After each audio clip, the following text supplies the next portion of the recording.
have with us Dr. Masadi Bapurao Garuji. He is the Special Invitee, National Executive Council, Akhil Bharatiya Vidyarthi Parishad. He has completed MSc and PhD from Kakatiya University. He is a Karyakarta of Vidyarthi Parishad from 1993 onwards. He has served as Unit President, University in charge of Kakatiya University, Warangal City Pramukh, Warangal Jilla Pramukh, Sambag Pramukh, State Vice President and President of Telangana Prant. Currently, he serves as Telangana Prant Pramukh, and he is been vocal on issues related Maoism from last 30 years. For now, I am inviting Dr.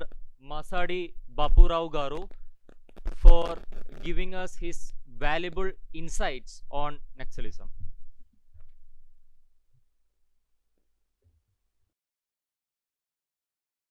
వేదిక ముందున్న పెద్దలందరికీ అదేవిధంగా వేదిక పైన ఉన్న పెద్దలందరికీ పాత్రికేయ మిత్రులకు విద్యార్థి మిత్రులందరికీ కూడా నా నమస్సుమాంజలు. మిత్రులారా, మనం మావోయిస్ట్ పార్టీ యొక్క ప్రయాణాన్ని చూసే ముందు ప్రపంచవ్యాప్తంగా కమ్యూనిజం ఏం సాధించిందో ఒకసారి చూద్దాం, చూసి అందులోకి వద్దాం. భారతదేశంలో కమ్యూనిస్ట్ పార్టీ 1920లా ప్రారంభమైంది. ఎంఎన్ రాయ్ భారతదేశంలో కమ్యూనిస్ట్ పార్టీని స్థాపించారు, సెకండ్ కమ్యూనిస్ట్ ఇంటర్నేషనల్లో భాగంగా. కానీ భారతదేశంలో స్థాపించబడలేదు. అది భారతదేశపు కమ్యూనిస్ట్ పార్టీ రష్యాలో స్థాపించబడింది. అదేవిధంగా మనకు మార్క్సిస్ట్ లెనినిస్ట్ పార్టీలుగా చెప్పేటువంటి మార్క్స్తో ఈక్వల్గా లెనిన్కి కూడా ప్రాధాన్యత ఇస్తూ ఉంటారు. కానీ అందరూ అనుకున్నట్టుగా లెనిన్ రష్యాలో జరిగిన 1917 అక్టోబర్లో జరిగినటువంటి బోల్షివిక్ విప్లవము లెనిన్ చేతుల ద్వారా రాదు. అందరూ అనుకుంటారు లెనినే తీసుకొచ్చిండు బోల్షివిక్ విప్లవం అని చెప్పి. బోల్షివిక్ విప్లవం టైంలో లెనిన్ ఎక్కడున్నాడు అంటే జర్మనీలో ఉంటాడు. కానీ లెనిన్ తీసుకొచ్చిండు అని చెప్పి మనకు ఉదరగొడుతూ ఉంటారు. ఆ తర్వాత 1920లో స్థాపించబడ్డటువంటి కమ్యూనిస్ట్ పార్టీని లేదు ఇది ఎంఎన్ రాయ్ చేత స్థాపించబడింది. Mexico communist party, Bharat communist party, ఇంకా 2-3 కమ్యూనిస్ట్ పార్టీలు ఎంఎన్ రాయ్నే స్థాపించిండు. కానీ చివరికి ఏంది అని అంటే మళ్ళీ భారతదేశంలో మళ్ళీ స్థాపించుకుంటామని చెప్పి రెండోసారి కాన్పూర్లో స్థాపించుకోవడం జరుగుతుంది 1925లో.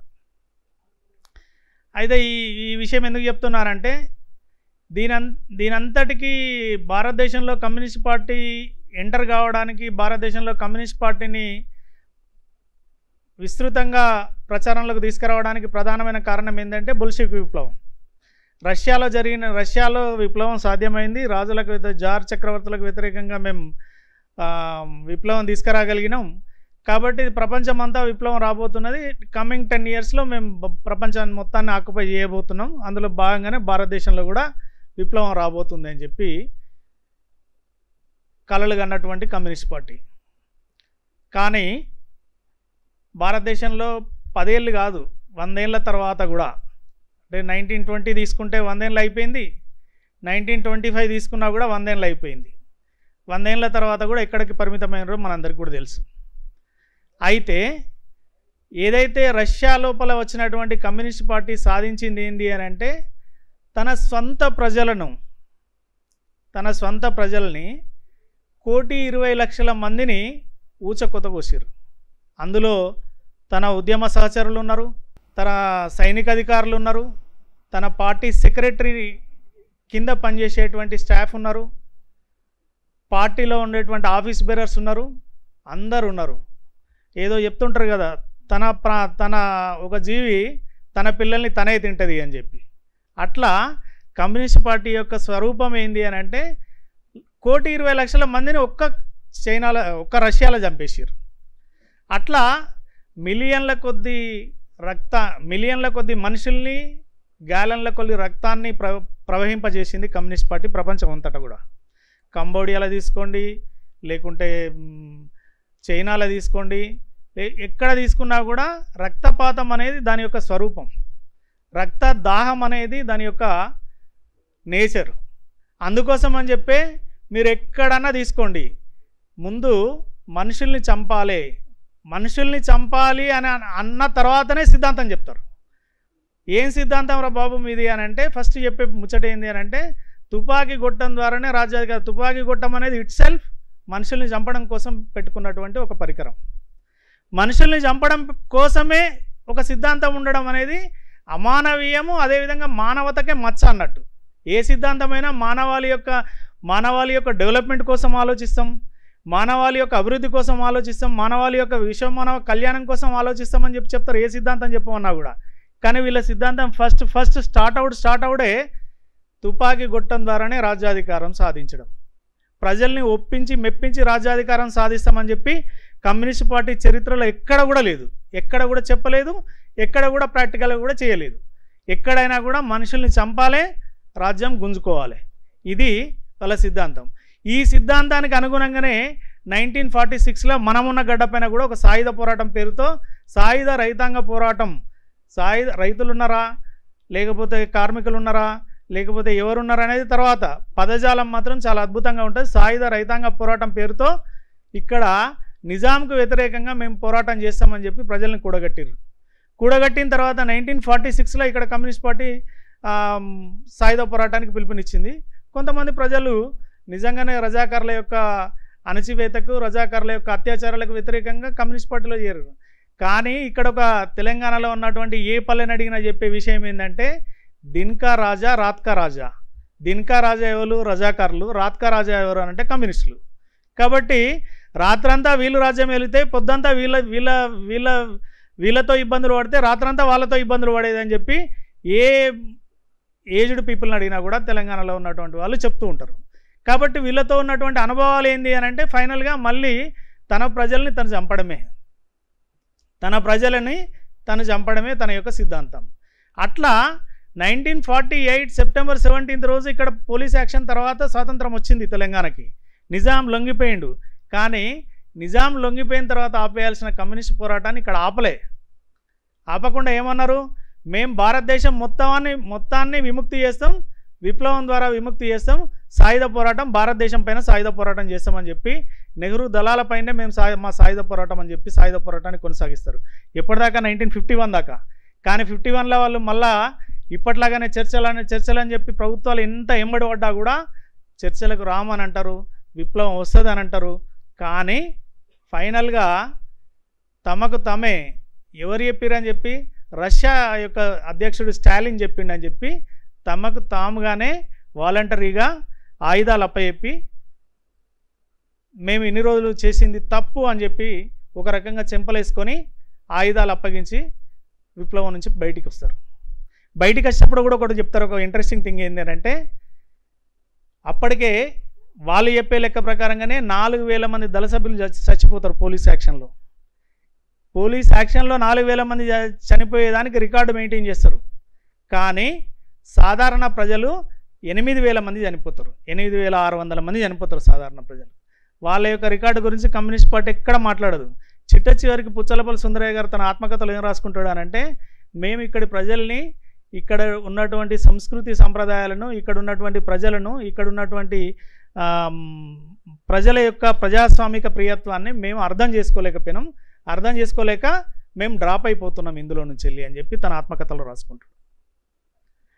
అంటే చేసిందంతా చేసి చివరికి మేము అర్థం చేసుకోలేకపోయినాం సరిగ్గా అని చెప్పి ఇంతమంది ప్రజలు అటు సాయుధ దళ, అటు వాళ్ళ కమ్యూనిస్ట్ పార్టీ దళ సభ్యులైనా, ఇటు సాధారణ ప్రజలైనా అందరూ కలిసి సుమారుగా 12,600 మంది చనిపోయిన తర్వాత అప్పుడు మెల్లగా చెప్తారు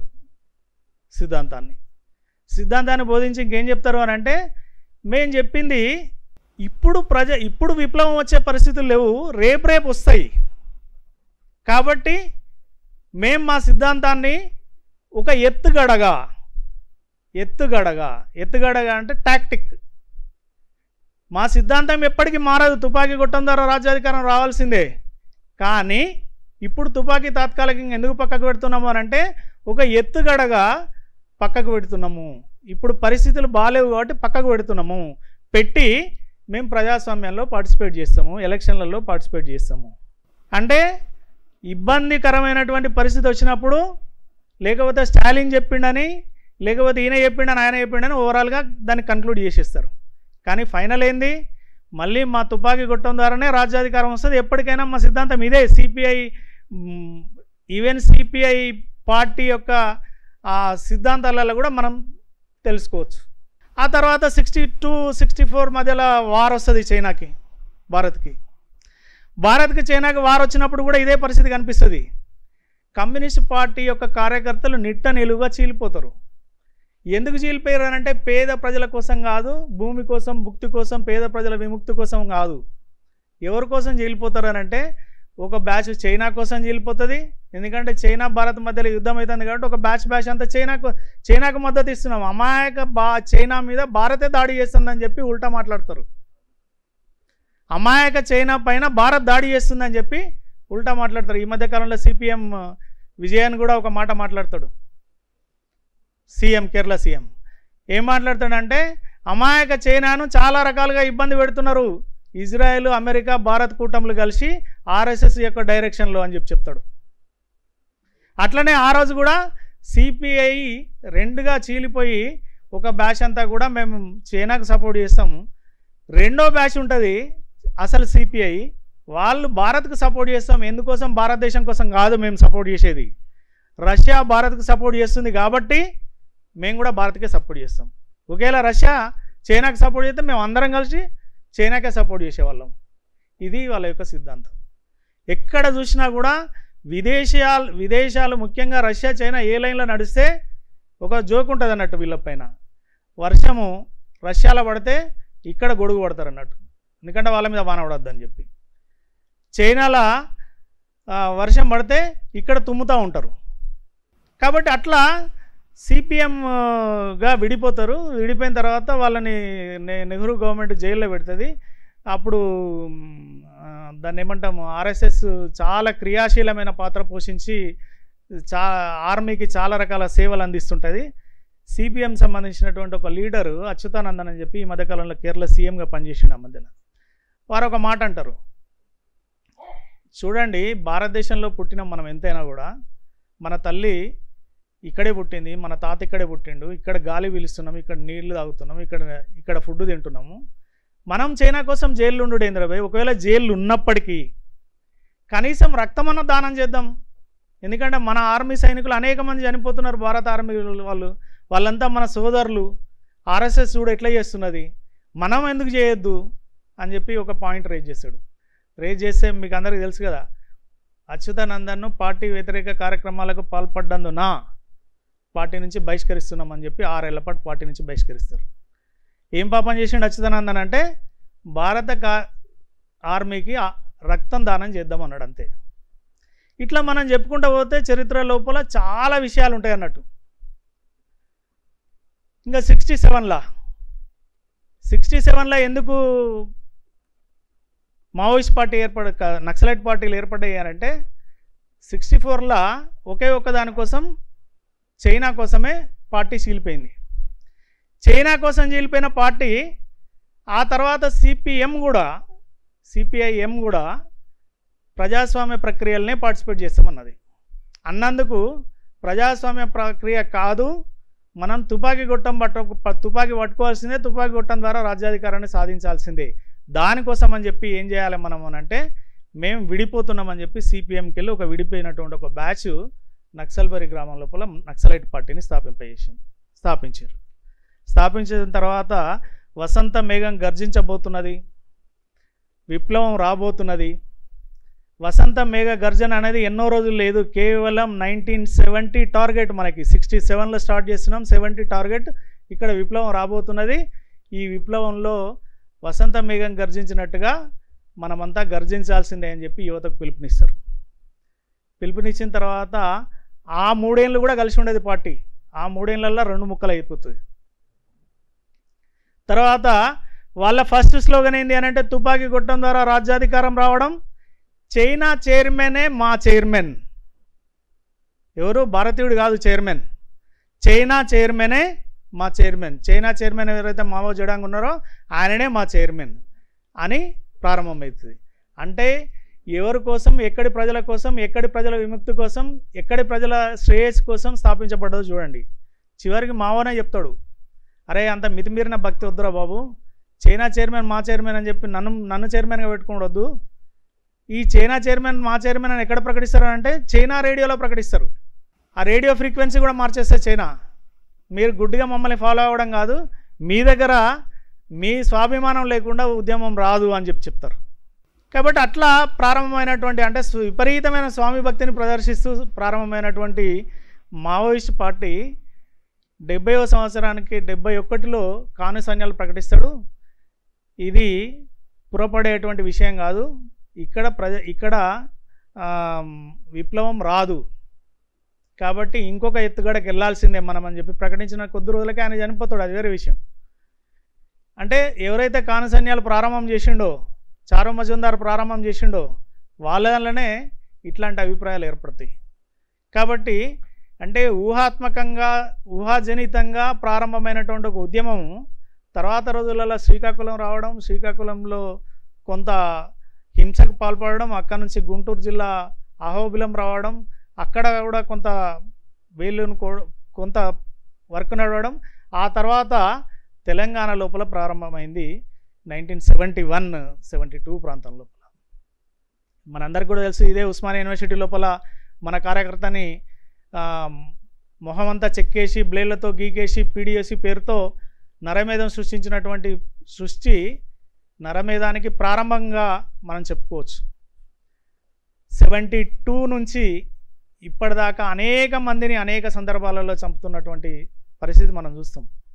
ఆర్ఎస్యు పేరుతో ఇటీవల చనిపోయినటువంటి నంబాల కేశవరావు వరంగల్ ఆర్ఈసీ లోపల, ఆర్ఈసీ పక్కనే కొండపల్లి సీతారామయ్య, తర్వాత కేజీ సత్యమూర్తి, ఇట్లాంటి వాళ్ళు టీచింగ్ కమ్యూనిటీ నుంచి ఆర్ఈసీలో ఉన్నటువంటి అమాయకమైనటువంటి విద్యార్థులను ఎక్కడో శ్రీకాకుళం నుంచి, ఎక్కడో ఆదిలాబాద్ నుంచి, ఎక్కడో బీహార్ నుంచి వచ్చినటువంటి అనేక మంది విద్యార్థులను ఇన్ఫ్లుయెన్స్ చేసి, ఆ ఇన్ఫ్లుయెన్స్ ఆధారంగానే పీపుల్స్ వార్ గ్రూప్ అని ఇంకొక గ్రూప్గా ఏర్పడి అప్పటికే 36 గ్రూపులుగా అయిపోయింది పార్టీ.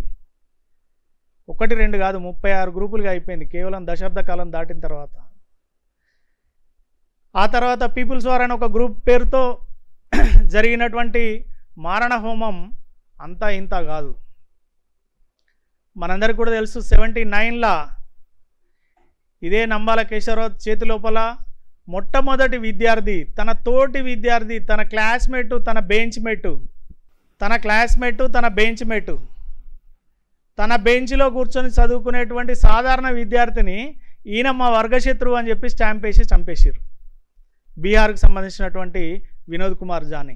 ఆయన అడిగింది ఏం లేదు, మెస్సులో మీరు చేస్తున్నటువంటి అరాచకాలను, మీరు చేస్తున్నటువంటి దుర్మార్గాలని, మీరు మజిల్ పవర్ ఉపయోగించి చేస్తున్నటువంటి విద్యార్థులను ఇబ్బందులకు గురి చేయొద్దు, విద్యార్థులు చదువుకోవడానికి వచ్చారు, చదువుకునేటువంటి వాతావరణం ఉండాలి అని చెప్పి అడిగినందుకు వినోద్ కుమార్ జాన్ చంపేశారు. ఆ తర్వాత వెంటనే 1 మంత్ తర్వాత పిఏ జేమ్స్ అని ఒక స్టూడెంట్ని, వినోద్ కుమార్ జా విద్యార్థి పరిషత్ కార్యకర్త, తర్వాత పిఏ జేమ్స్ కూడా చంపేయడం జరిగింది. కొత్తగా పెళ్ళైనటువంటి సార్కి బాగా తెలుసు, కొత్తగా పెళ్ళై తన భార్యని కాజీపేట ట్రైన్ ఎక్కియడానికి వెళ్తున్నటువంటి ఒక సబ్ ఇన్స్పెక్టర్ని నడి రోడ్డు పైన గొడ్డలతో నరికి చంపారు. ఇట్లా ప్రారంభమైనటువంటి నక్సలిజము యొక్క అది దాన్ని ఏమంటాము, కేవలం కొద్దిమంది ఫ్యాకల్టీ, వరవరరావు గారు కావచ్చు, అరగోపాల్ గారు కావచ్చు, లేకపోతే జీవన్ కుమార్ గారు కావచ్చు, బాలగోపాల్ గారు కావచ్చు. బాలగోపాల్ గారు లాంటి వాళ్ళు అయితే ఏకంగా మీరు చేస్తున్నటువంటి మొదట సపోర్ట్ చేసినప్పటికీ తర్వాత మీరు చేస్తున్నటువంటి దుర్మార్గాలు ఇవి అని చెప్పి, మీరు ఏదైతే పేద ప్రజలు అన్నారో, ఏ పేద ప్రజల్ని మీరు చంపేస్తున్నారు, ఏ పేద ప్రజల్ని మీరు అరాచకంగా అణిసివేస్తున్నారు, ఏ పేద ప్రజల్ని పేద ప్రజల సంక్షేమం అని చెప్పినరో అదే పేద ప్రజల్ని ఇన్ఫార్మర్ల పేరుతో చంపేస్తున్నారు అని చెప్పి ఏకంగా ఒక బుక్కే రాయడం జరిగింది, చీకటి కోణాలు అని చెప్పి. అంటే అనేక మంది ప్రొఫెసర్ల యొక్క గైడెన్స్తోని సాధారణమైనటువంటి విద్యార్థులను రెచ్చగొట్టి చైనాను చూపిస్తూ, లేకపోతే రష్యాను చూపిస్తూ, మార్క్స్ను చూపిస్తూ, మావోను చూపిస్తూ, ఇక్కడ అసలు ఇక్కడ ఉన్నటువంటి నాయకులు కానీ, ఇక్కడ ఉన్నటువంటి అట్టడుగున ఉన్నటువంటి చిట్ట చివరన ఉన్నటువంటి దరిద్రుడిని కూడా నారాయణుడిగా కొలవాలి అని చెప్పినటువంటి వివేకానందుని కూడా అవసరం లేదు. ఇక్కడ ఉన్నటువంటి ఎవ్వరూ పనికిరారు, కేవలం చైనాలో ఉన్నటువంటి మావో, లేకపోతే చైనాలో ఉన్నటువంటి రష్యాలో ఉన్నటువంటి లెనిను, ఇట్లాంటి వాళ్ళ పేర్లు పెట్టుకొని ఇంత మారణహోమానికి పాల్పడ్డారు. అట్లా మనం చెప్పుకుంటూ పోతే చాలామందిని చంపేసారు. ఆ దుర్ఘటనలన్నీ కూడా తర్వాత వక్తలు మన ముందు ప్రస్తావన చేస్తారు. అంటే ఓవరాల్గా చైనాలో జరిగినటువంటి ఇంకొక సంఘటన కూడా మీకు గుర్తు చేయాలి. మావోయిస్ట్ పార్టీ ఎప్పుడైనా కూడా దుర్మార్గంగా మనుషుల్ని, అదేవిధంగా ప్రకృతిని కూడా నాశనం చేయడం అనేది వాళ్ళకి వెన్నతో పెట్టిన విద్య. ఎందుకు ప్రకృతిని నాశనం చేయడం అని అంటున్నా అంటే, చైనాలో ఒకసారి కరువు వస్తుంది. కరువు వస్తే ఈ కరువు తిండి గింజలు కూడా తిండి పెట్టలేకపోతున్నా కదా అని చెప్పి మావో ఏం చేశాడు అని అంటే, అసలు ఈ తిండి గింజలన్నీ చేన్లో ఉన్నటువంటి పాములు, పిట్టలు, పక్షులు ఇవి తింటున్నాయి, ఎలుకలు తింటున్నాయి, వీటన్నిటిని చంపేయాలని చెప్పి ప్రజలకు పోటీ పెడతాడు. మీరు ఎన్ని చంపుకొస్తే అన్ని రివార్డ్స్ ఇస్తా అని చెప్పి పోటీ పెడితే చిట్ట చివరికి ఏమవుతుంది, అనేక మంది ప్రజలు చనిపోతారు. ఆ పిట్టను చంపేటువంటి క్రమం లోపల ఉరికి ఉరికి ఉరికి ఉరికి అసలే ఆహారం లేదు, అనేక మంది ప్రజలు చనిపోతారు. అట్లాంటి సందర్భం లోపల చిట్ట చివరికి మళ్ళీ రియలైజ్ అయింది ఏంటి అని అంటే, ప్రకృతిని నాశనం చేస్తే మనం నాశనం అవుతాము అని చెప్పి. ప్రకృతిని నాశనం చేయడం కారణంగానే మన వరి పొలాలన్నీ కూడా చీడపీడలతో నిండిపోతున్నాయి అని చెప్పి. అంటే వాళ్ళు చేసే ఏ ప్రయోగమైనా కూడా చివరికి సారీ చెప్పాల్సిందే. ప్రకృతితోనైనా ప్రజాస్వామ్యం కావాలని కోరినందుకు 10,000 మందిని తీన్మార్ స్క్వేర్ దగ్గర 10,000 మంది స్టూడెంట్స్ని ఊచకోత కోసారు, చంపేసారు అర్ధరాత్రి 1999లో. అంటే తన స్టూడెంట్స్ని ఎవరు, వాళ్ళు ఏమన్నా వర్గశత్రువులా, వాళ్ళేమన్నా విదేశీయులా? చైనా పౌరులే, కానీ అయినప్పటికీ కూడా చంపుకుంటూ వెళ్ళారు. భారతదేశం లోపల కూడా అనేక రాష్ట్రాలకు విస్తరించడం, మేము 18 రాష్ట్రాలకు విస్తరించడం, మేము రెడ్ కారిడార్ చేసుడే, నేపాల్ కంటే ముందే మన దగ్గర మావోయిస్ట్ పార్టీ ప్రభుత్వం అధికారంలోకి రాబోతున్నది, ఇట్లాంటి పడికట్టు పదాలన్నీ చెప్పి అనేక మందిని చంపుకుంటూ వెళ్ళారు.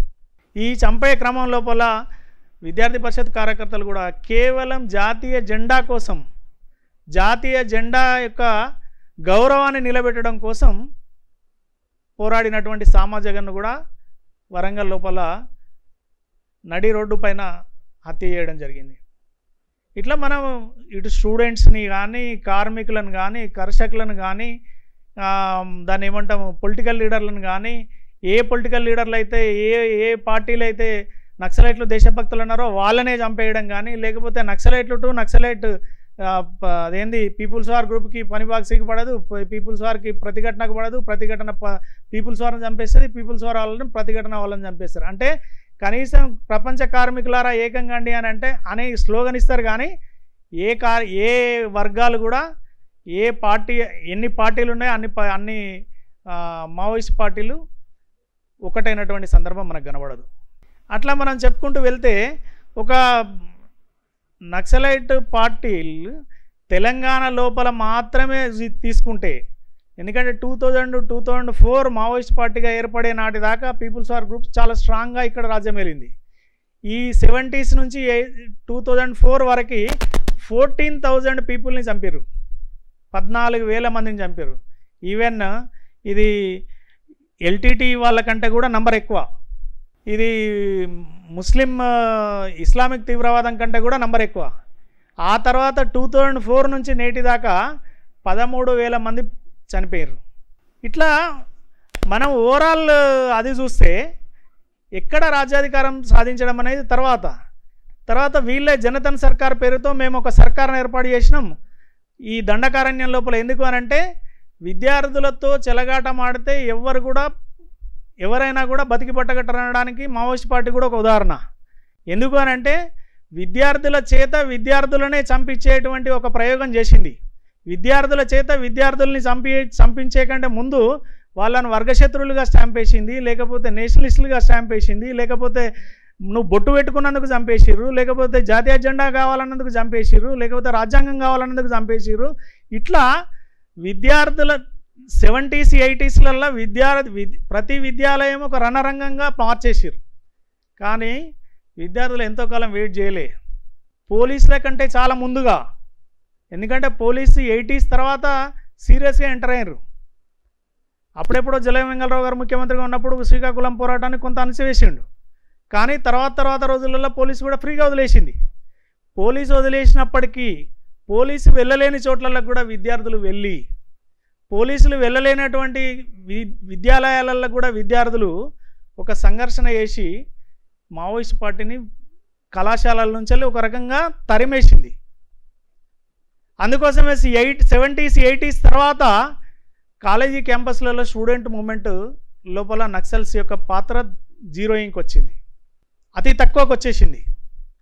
ఇది సైద్ధాంతికంగా సంఘర్షణ చేసినటువంటి తెలంగాణ విద్యార్థి లోకానికే దక్కుతుంది ఈ నక్సల్స్ను తరిమేయడం అనేటువంటి అది. ఎందుకనంటే నక్సల్స్ను కేవలం లా అండ్ ఆర్డర్ లాగానే కాదు, లా అండ్ ఆర్డర్ కంటే ఎక్కువగా చూసి లా అండ్ ఆర్డర్ కంటే ఎక్కువగా సైద్ధాంతిక సంఘర్షణ చేసింది విద్యార్థి పరిషత్ కార్యకర్తలు, విద్యార్థి లోకం. ఆ విధంగా విద్యార్థులు ఒక రకంగా తరిమేసిన తర్వాత 80s 90sలలో తెలంగాణలో ఉన్నటువంటి పల్లెలకు వెళ్ళేసి పల్లెలలో ఉన్నటువంటి అనేక మందిని మభ్యపెట్టి చిన్నాన్నకు పెద్దనాన్న కొడుకులకు మధ్యలో గొడవలు ఉండడం అనేది చాలా సహజం, లేకపోతే భార్యాభర్త గొడవలు ఉండడం అనేది సహజం. కానీ వీటన్నిట్లల్లో కూడా వర్గశత్రువు మాకు ఈయన ఎవరైనా భోజనం పెట్టి ఈయనను చంపాలి అని అంటే తెల్లారి వచ్చి చంపేసిపోవడం, దానికి ప్రజాకోర్టు అని చెప్పి ఒక అందమైన పదం పెట్టడం, ప్రజల మధ్యలోకి పిలిచేసి మేము ప్రజాకోర్టులో తీర్పు చెప్తున్నాం వీని చంపేయాలని చెప్పి. ఈ కోర్టుకు జడ్జి ఎవరంటే ఎవరు కాదు, ఈ తుపాకీ పట్టుకున్న నక్సలైట్ ఇచ్చిన తీర్పే జడ్జి. కానీ భారత కోర్టులు ఇచ్చినటువంటి జడ్జిమెంట్లను మావోయిస్ట్ పార్టీ ఇప్పటికి కూడా ఏముంటుంది అని అంటే భారత కోర్టులు యాకూబ్ మెమన్ దాన్ని ఏమంటారు ముంబై అల్లర్లలో 273 మంది చావుకు కారణమైనటువంటి యాకూబ్ మెమన్ని ఉరిదీస్తే ఈ మావోయిస్ట్ పార్టీ సంబంధించినటువంటి మేధావులంతా కలిసి ఏం చెప్తారు అని అంటే, ఇంక్లూడింగ్ అరగోపాల్ సార్ చెప్పే విషయం ఏంటంటే క్యాపిటల్ పనిష్మెంట్ అనేది తప్పు, ఎవరిచ్చినా తప్పే అని చెప్పి, ఎవరిచ్చినా తప్పే, భారత కోర్టులు కూడా హత్య చేస్తున్నాయి, ఈ తీర్పు అనేది హత్యతో సమానం. ఇట్లాంటి ఒక ఇర్రెలెవెంట్ వాదనల్ని తీసుకొచ్చి అంటే 273 మందిని చంపిన వదిలేయాలి, 273 మందిని చంపినవాడికి రాచమర్యాదలు చేయాలి. కానీ భారత కోర్టు అన్ని విధాలుగా దాన్ని ఏమంటాం ప్రొసీజర్ ప్రకారంగా చర్యలు తీసుకుంటే అది తప్పైపోతుంది. కానీ వీళ్ళు పెట్టినటువంటి ప్రజాకోర్టులో ఇచ్చినటువంటి తీర్పులు మాత్రం అద్భుతం, మహా అద్భుతం అని చెప్పి ఇక్కడ సిటీలలో కూర్చొని ప్రభుత్వ జీతాలు తీసుకుంటూ చప్పట్లు కొట్టడం అనేది చాలా సహజంగా మనకు కనిపిస్తుంది. ఈ మధ్యకాలంలో ఇంకొక బ్యాచ్ బయలుదేరింది, 100 ఎలుకల్ని తిన్న పిల్లి అట తీర్థయాత్రలకు బయలుదేరారు అన్నట్టు. ఎందుకంటే మీకు ఇంతమంది ఈడ 14,000 మంది మొత్తం ఛత్తీస్గఢ్ తర్వాత జార్ఖండ్ ఇట్లాంటి ఏరియాలు అన్నిట్లలో కలిపి 12,000 మంది, ఇంతమంది సుమారుగా 26-28,000 మంది చనిపోతే ఒక్కరోజు కూడా మాట్లాడని వాళ్ళు అరే అక్కడ కగారు నడుస్తుంది, మాకు కంగారు అయిపోతున్నది, మేము వెంటనే మీరు ఆపేసేయాల్సిందే దీన్ని అని చెప్పి నలుగురు సెల్ఫ్ ప్రకటిత మేధావులు. ఎందుకు సెల్ఫ్ ప్రకటిత మేధావులు అంటున్నా అంటే నిజానికి వీళ్ళని ఎవరు మేధావులుగా గుర్తించలే. చాలామంది ప్రొఫెసర్లను తిడుతుంటే నాకు చాలా బాధేస్తుంది. ఎందుకు అని అంటే అద్భుతమైన వరి వంగడాలని సృష్టించి ఈ దేశం యొక్క ప్రజల యొక్క జీవన స్థాయిలను పెంచింది అనేక మంది ప్రొఫెసర్లు ఉన్నారు. వాళ్ళు ల్యాబ్లకు అంకితమై జీవితాలను నాశనం చేసుకొని అద్భుతమైనటువంటి పంటలను అందించినటువంటి వాళ్ళు ఉన్నారు. పాడి పరిశ్రమలో పాడిని పెంచినటువంటి వాళ్ళు ఉన్నారు, లేకుంటే సెల్ ఫోన్లను కనిపెట్టిన వాళ్ళు ఉన్నారు, లేకపోతే రకరకాల ప్రజల జీవన స్థాయిని పెంచడానికి అనేక రకాలైనటువంటి కంట్రిబ్యూషన్స్ ప్రొఫెసర్స్ సైంటిస్టుల నుంచి ఉన్నాయి. కానీ ఈరోజు కొద్దిమంది కల్ప్రిట్స్ కారణంగా సమాజ వ్యతిరేకులుగా ఎంటైర్ కమ్యూనిటీ మీద పడుతున్నది. కొద్దిమంది సెల్ఫ్ ప్రకటిత మేధావులు ఎందుకంటున్నారంటే అరగోపాలను ఎవరు ఎన్నుకోలే, మానవ హక్కుల సంఘం పేరుతో లక్ష్మణ్ సార్ని ఎవరు ఎన్నుకోలే, మానవ హక్కులు అనేటివి 10 మందికే ఉంటాయా అని అంటే అది పెద్ద క్వశ్చన్ మార్క్. గవాళ్ళు మాత్రమే మానవ హక్కులు, గవాళ్ళు చనిపోతున్నాయి బాలల హక్కులు ఇవన్నీ కూడా గుర్తొస్తాయి. కాబట్టి ఇదంతా కూడా ఏంది అని అంటే ఒక సెల్ఫ్ ప్రకటితమైనటువంటి ప్రజా సంఘాల పేరుతో లేకపోతే దీని పేరుతో లేకపోతే పాపం ఒక న్యాయమూర్తి, భారతదేశం చాలా పెద్దగా గౌరవించుకున్నది న్యాయమూర్తిని. మీరు మాకు హైకోర్టు జడ్జిగా ఉండండి, హైకోర్టు చీఫ్ జస్టిస్గా ఉండండి, లేకపోతే సుప్రీంకోర్టు జడ్జిగా ఉండండి అని చెప్పి చాలా పెద్ద ఎత్తున ఏర్పాటు చేసుకున్నది, గౌరవించుకున్నది. ఆయన రిటైర్ అయిన తర్వాత ఇంకా మనకు దొరికింది సార్ అని చెప్పి ఆయన గౌరవాన్ని కూడా మంట కలిపే విధంగా ఒక అన్యాయమూర్తిగా ప్రజలలో ప్రొజెక్ట్ చేస్తున్నది. కాబట్టి ఓవరాల్గా సిద్ధాంతమే కథం సిద్ధాంతం, ఈ సిద్ధాంతమే రక్తపాతాన్ని సృష్టించేటువంటి సిద్ధాంతం, ఇది మానవతకు మచ్చ లాంటి సిద్ధాంతం. కాబట్టి విద్యార్థులారా గతం యొక్క చరిత్ర చదవండి, గతం లోపల తెలంగాణ పల్లెలలో జరిగినటువంటి హింసాత్మక సంఘటనలన్నింటినీ కూడా తెలుసుకోండి. హింసాత్మక సంఘటనల ఆధారంగా మనం ఒక కన్క్లూజన్కి వద్దాం. ఎందుకు అనంటే ఆ హింసాత్మక సంఘటనల ఆధారంగా నిజానికి మానవతకు మచ్చగా మారినటువంటి ఈ మావోయిస్ట్ పార్టీని ఆ మాత్రం దండకారణ్యాలలో కూడా లేకుండా, అదేవిధంగా ఇక్కడ ఉన్నటువంటి దాన్ని ఏమంటాం అర్బన్లో కూర్చొని కల్చర్ పైన లేకపోతే సమాజంలో ఉన్నటువంటి చిన్న చిన్న వీక్నెసెస్ పైన దాడులు చేసేటువంటి సోషల్ మీడియాలో దాడులు చేసేటువంటి ఈ కల్చరల్